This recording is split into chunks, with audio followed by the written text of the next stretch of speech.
All right, Coach Nagy from South Dakota State is with us. We'll ask Coach to make a brief opening statement and then open it up for questions. Coach? Well, like everybody else, we are excited to be here. It's not brand new to us, but to our group, it's pretty brand new. We only have one player that has played in an NCAA tournament, but we have a pretty experienced team. We count on seniors a lot, and we count on one freshman quite a bit.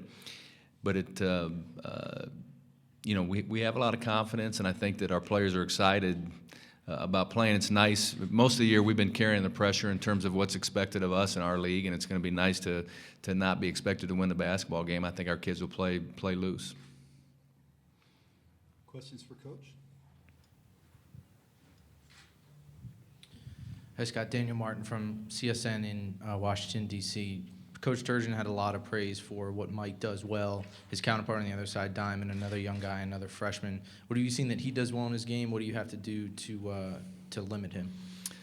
Well, the first thing I'd say is he runs the floor like, the first time I noticed it was in the Big Ten tournament. I was watching, and not necessarily even scouting Maryland, but I was just watching the Big Ten tournament. I couldn't believe how fast he ran the floor and how athletic he was.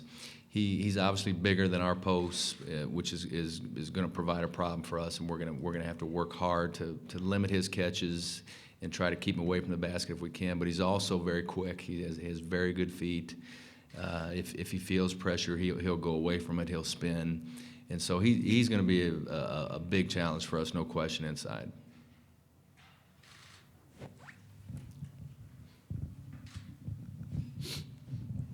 Scott, I mean, a lot of talk, obviously, about Mike versus Diamond in that matchup down low, but some pressure on some of your other guys, whether it's Reed or Ian or some other guys to step in with rebounding and defending in the post? There's pressure on everybody. I would say that, physically, we don't match up to them. They're much bigger than us, really, at every position. If you look at the starters or who we're bringing in the game, and so everything we do is going to have to be what we call gang mentality, whether it's rebounding, defensively. Like, we can't guard Melo Trimble one-on-one, particularly in all the ball screen stuff that they do. The whole team has to get involved with it. So it's just going to have to be a gang mentality for us. The rebounding in particular is going to have to be on the defensive end. We can't give them a bunch of extra shots. Jim Allen, Spokesman Review, Spokane. Coach, talk about the tempo of this game and what you're trying to achieve on the court in terms of tempo. I think that really both teams play at a similar tempo. In other words, we're not going to try to control the pace and slow it down, and I don't think that they do either. I think that we're both fairly free offensively in terms of what we allow our players to do. And so I don't expect, a game in the 40s and 50s because I don't think they want to play that way, and we don't really want to play that way either.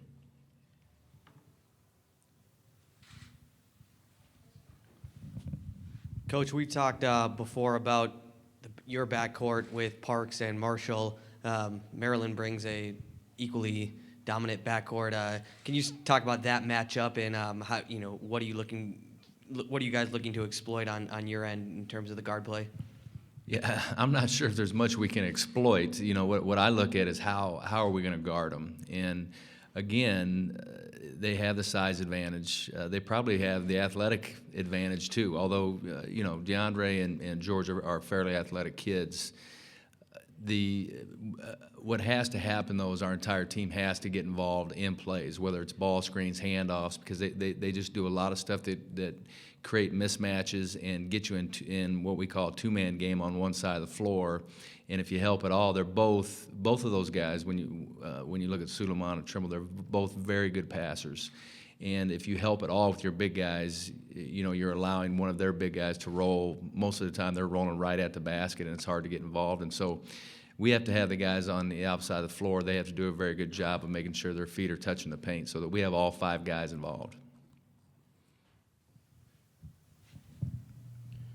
Scott, your guards didn't shoot well in the Summit League tournament. If they are able to do that, would that take some pressure off the rest of your guys and make it easier on you?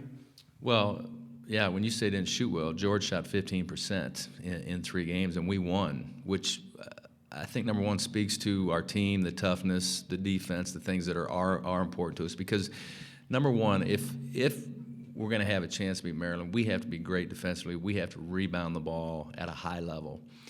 it won't matter what we do offensively if we don't do those things. And then, yeah, we're gonna have to shoot the ball much better. And I think that our guys know that. They've been in the gym quite a bit. We've had obviously a lot of time off, and so I think they've had some free time to get in there and get a good rhythm. And really, it's not just our guards. Even our bigs are gonna have to shoot the ball well from the perimeter. It's one of these games where it's gonna be very difficult for us to score at the basket. More questions for Coach? All right, thank you, Coach.